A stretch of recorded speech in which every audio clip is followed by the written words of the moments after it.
Hello students, कैसे हो?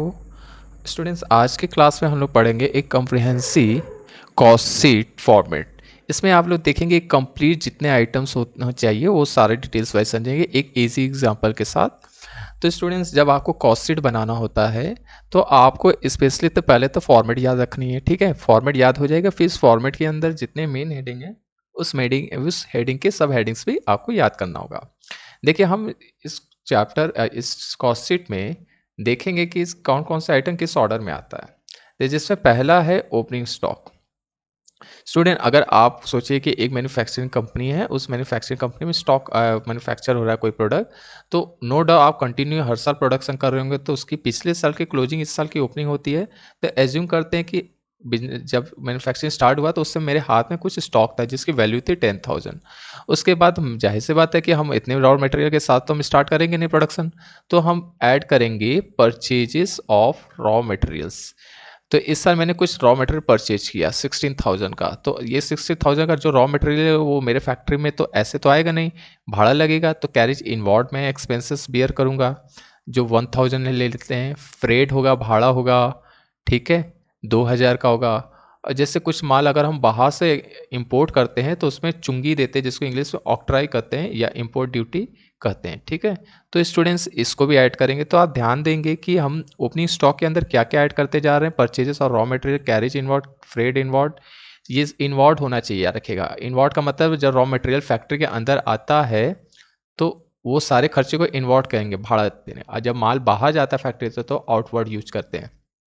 ठीक है, तो ये सारे इन्वॉल्व होगा। और फिर हो सकता है कि कुछ मटेरियल हमको पसंद नहीं आया तो मैंने माल लौटा दिया, रिटर्न कर दिया।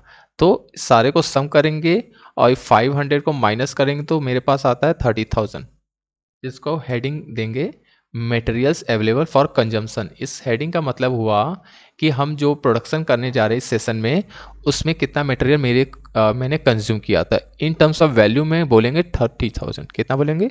30,000 रुपया। अब जाहिर सी बात है सारे मटेरियल को कंज्यूम किए होंगे तो कुछ मटेरियल शायद बच जाएगा, तो जिसको हम कहेंगे closing stock of raw material. अब यही अगले साल के लिए ओपनिंग बन जाएगा, फिलहाल इस साल के लिए एंडिंग हो जाए 5,000। तो फाइनली हमने डायरेक्ट मटेरियल जो कंज्यूम किया वो है 25,000। ये वाला हेडिंग हो गया। मेरे पास अवेलेबल कंजम्पशन अमाउंट कितना था? 30,000 का, जिसमें से मैंने 5,000 का स्टॉक नहीं कंज्यूम किया, that is the closing stock of raw material. तो बैलेंस जो आएगा हमारा डायरेक्ट मटेरियल जो इस साल मैंने कंज्यूम कर लिया फॉर प्रोडक्शन के लिए, वो इन टर्म्स ऑफ मनी 25,000 आ जाएगा। अब देखेंगे इसके बाद हमारा, अब इसमें जितने भी एक्सपेंसेस होंगे, लेकिन वो सारे डायरेक्ट एक्सपेंसेस, ठीक है, डायरेक्ट एक्सपेंसेस को ऐड करते जाएंगे, जिसमें होगा हमारा डायरेक्ट वेजेस। डायरेक्ट वेजेस मतलब जो हमारे लेबर्स उसमें डायरेक्टली इन्वॉल्व होंगे, रॉयल्टी और प्रोडक्शन। ऑब्वियस बात है, कुछ अगर ये किसी का हम यूज कर रहे हैं लाइसेंस या कोई ब्रिक्स बनाने का, तो उस पर कुछ खर्च देंगे। ये लैंडलॉर्ड को देते हैं जिसका यूज करते हैं ज़मीन या किसी तरीके का, तो उस पर जो किराया होता है उसको रॉयल्टी के भी नाम से कहते हैं। तो ये भी प्रोडक्शन पे खर्च कर रहे हैं, तो 1,000 रुपये ये भी मेरा खर्चा है।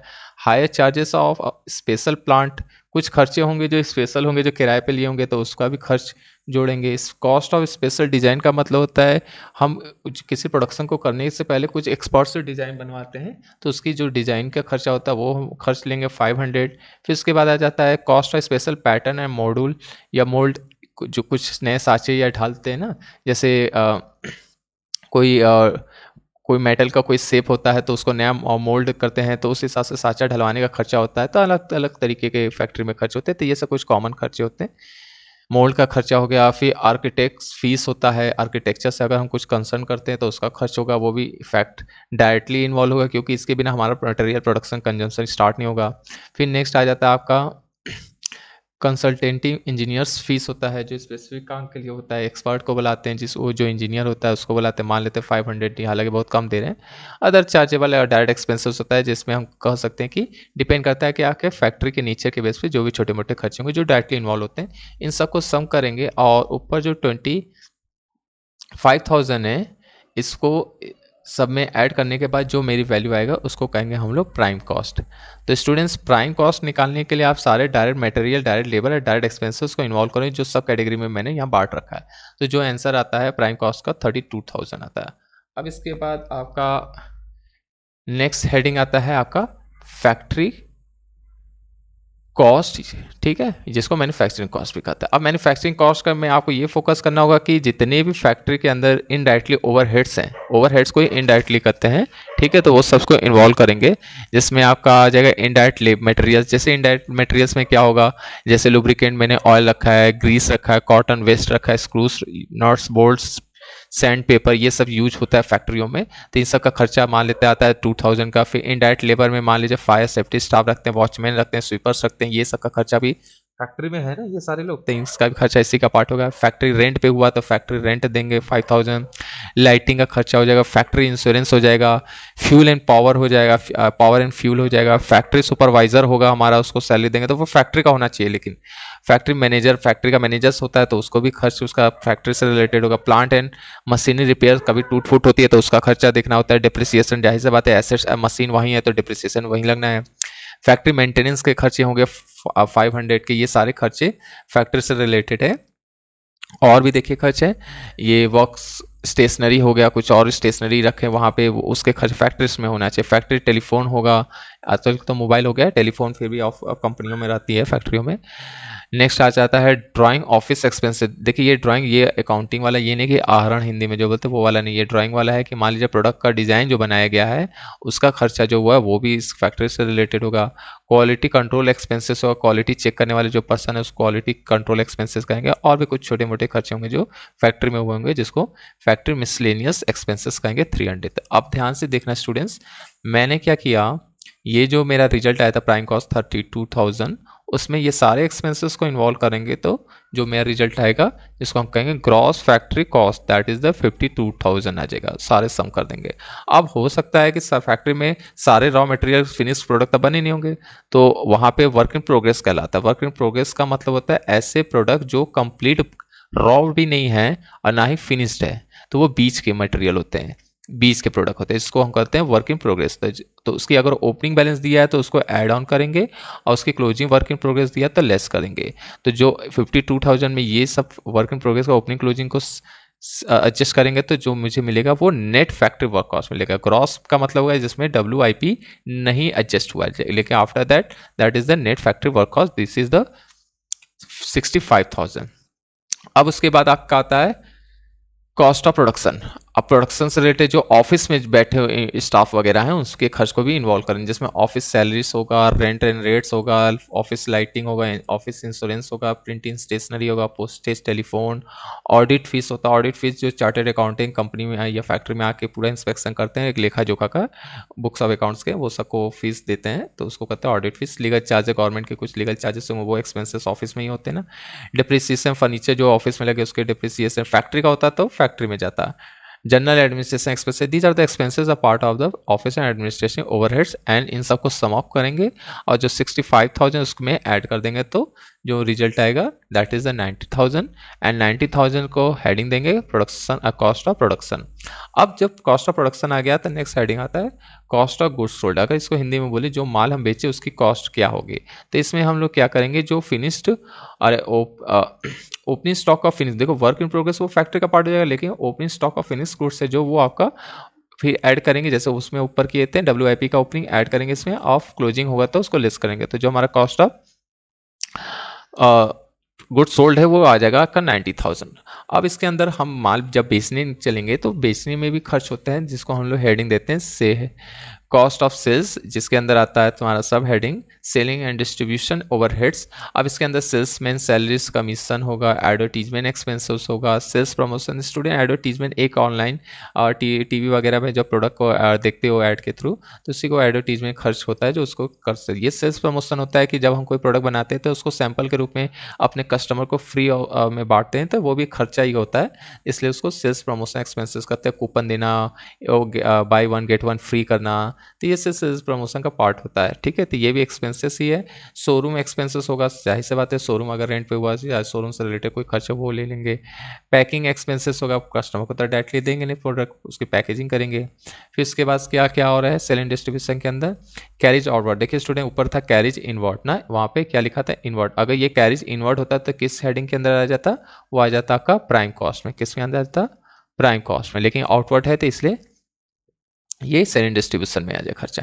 डिलीवरी वैन होगा भाई, जाहिर सा कुछ बड़े बड़े प्रोडक्ट होंगे तो वो वैन के थ्रू भेजा जाएगा, तो उसका भी खर्च को सेलिंग डिस्ट्रीब्यूशन के अंदर रखेंगे। देखो ऊपर वही था, फ्रेड इनवर्ड होता था प्राइम कॉस्ट का होता है, लेकिन फ्रेड आउटवर्ड रहते हैं सेलिंग डिस्ट्रीब्यूशन में आ जाएगा। हो सकता है कुछ कस्टमर को मैंने क्रेडिट पे सेल किया, उसमें से कुछ अमाउंट वो पे ना करें, तो वो कंपनी के लिए क्या हो जाए, मैन्युफैक्चरिंग कंपनी के लिए बैड डेट्स हो जाएगा। कलेक्शन एक्सपेंसेस का मतलब बहुत लोगों से कस्टमर हमारे पहले उनसे पैसा कलेक्ट कर रहे हैं, तो वो आपका कलेक्शन में पार्ट आ जाए, खर्चा आ जाएगा। ठीक है, नेक्स्ट आ जाएगा आपका आफ्टर सेल्स सर्विसेज। देखिए कुछ प्रोडक्ट ऐसे होते हैं जो बेचने के बाद आपको अपने कस्टमर को सर्विस देना होता है, वो भी खर्चा सेल एंड डिस्ट्रीब्यूशन का पार्ट हो जाएगा। कुछ अदर खर्चे होंगे जिसको हम लोग मिसलेनियस एक्सपेंसेस कहेंगे, वो आ गया। तो अब स्टूडेंट्स आप देखेंगे कि आपके सारे एक्सपेंसेस 95,000 जो कॉस्ट ऑफ गुड्स सोल्ड है, उसके अंदर सेल एंड डिस्ट्रीब्यूशन ओवरहेड्स को ऐड करेंगे तो आपका आ जाता है 1,15,000, जिसको हम लोग कहेंगे टोटल कॉस्ट ऑफ सेल्स। अब ऑब्वियस बात, कॉस्ट पे तो हम बेचेंगे नहीं, तो बढ़ाकर बेचेंगे, तो एज्यूम करते हैं कि 1,50,000 में इसको सेल कर देते हैं। तो 1,15,000 का कॉस्ट, 150 का सेल, तो 50,000 की आपका आ गया प्रॉफिट आ गया। ठीक है, अब स्टूडेंट्स आप ध्यान दे रहे होगे बगल में एक फिगर लिखा है 11.5, ये क्या है? ये बता रहा है कि अगर ये सारे प्रोडक्शन आपके एक क्वांटिटी को डिफाइन कर रहा होता है, जैसे एज्यूम करते हैं कि 10,000 यूनिट हम प्रोडक्शन किए हैं, तो इस 10,000 यूनिट पर यूनिट कॉस्ट निकालना होगा, तो ये 10,000 को हम लोग क्या करेंगे, आप हर एक मेन हेडिंग से डिवाइड करेंगे इसको। जैसे 10,000 30,000 से डिवाइड करेंगे, 3 रुपीज़ आ जाएगा, ये मेन हेडिंग है आपका बैलेंस का। 25,000 तो 2.5 आ जाएगा। तो ऐसे क्या आते जा रहा है, आपका पर यूनिट कॉस्ट आ रहा है। तो हर स्टेज पे आप पर यूनिट कॉस्ट आइडेंटिफाई कर सकते हैं डिवाइड बाय द यूनिट से, ठीक है, आउटपुट यूनिट से। तो आप नोटिस कर रहे होंगे, तो इस तरीके से हर स्टेज पे आपको पर यूनिट कॉस्ट आ जाएगा। जैसे टोटल कॉस्ट के लास्ट में 11.5 आया और टोटल सेल्स के पॉइंट ऑफ से 15 आया, तो पर यूनिट पर हमको प्रॉफिट 3.5 का मिल रहा है। तो स्टूडेंट ये कंप्लीट एक फॉर्मेट है जिसके थ्रू आप एक इमेजिनरी फिगर्स के साथ आपने कॉस्ट शीट को समझा। अब ये कुछ शॉर्टकट तरीका है कि प्राइम कॉस्ट के अंदर क्या आता है, तो आप बोलिएगा डायरेक्ट मटेरियल्स, डायरेक्ट लेबर्स और डायरेक्ट एक्सपेंसेस आएगा। जब तीनों को सम करेंगे तो मुझे प्राइम कॉस्ट मिल जाता है। अब प्राइम कॉस्ट के बाद हमको वर्क कॉस्ट निकालना है, तो प्राइम कॉस्ट की जो वैल्यू उसके अंदर फैक्ट्री ओवरहेड्स। देखिए फैक्ट्री ओवरहेड्स, जब भी ओवरहेड्स की बात करेंगे इसको हम लोग इनडायरेक्ट एक्सपेंसेस ही मानते हैं, ठीक है, लेकिन वो फैक्ट्री से रिलेटेड है। और WIP को हम प्लस माइनस करेंगे, ओपनिंग रहेगा ऐड करेंगे, क्लोजिंग होता है लेस करेंगे, तो जो बैलेंस आएगा वर्क कॉस्ट आ जाएगा। वर्क कॉस्ट के अंदर जैसे ही और एडमिनिस्ट्रेशन ओवरहेड्स जोड़ेंगे तो हमारा कॉस्ट ऑफ प्रोडक्शन आ जाएगा। कॉस्ट ऑफ प्रोडक्शन के अंदर अगर finish goods and finish goods को स्टॉक का एडजस्टमेंट करेंगे तो कॉस्ट ऑफ गुड्स सोल्ड आ जाएगा। और जैसे ही कॉस्ट ऑफ गुड्स सोल्ड के अंदर selling and distribution expenses overheads को ऐड करते हैं तो हमारा टोटल कॉस्ट या कॉस्ट ऑफ सेल्स आ जाएगा। कॉस्ट ऑफ सेल्स में से सेल्स को लेस करेंगे, मतलब sales minus cost of sales करेंगे तो हमारा प्रॉफिट आ जाएगा। तो इस तरीके से शॉर्टकट में याद कर सकते हैं और कंप्लीट न्यूमेरिकल के पॉइंट से ये पूरा फॉर्मेट को याद कर सकते हैं। अगर वीडियो यहाँ तक आप पहुँच चुके हैं तो प्लीज़ लाइक सब्सक्राइब कीजिएगा। अब नेक्स्ट वीडियो में इससे रिलेटेड कुछ MCQ सॉल्व करेंगे जो एग्जाम पॉइंट ऑफ से इंपॉर्टेंट है, जैसे नेट का एग्जाम होता है और असिस्टेंट प्रोफेसर का होता है, ठीक है, PGT TGT का होता है, तो आप उसके लिए आपके लिए बहुत बेनिफिशियल होगा। तो मिलते हैं नेक्स्ट वीडियो में।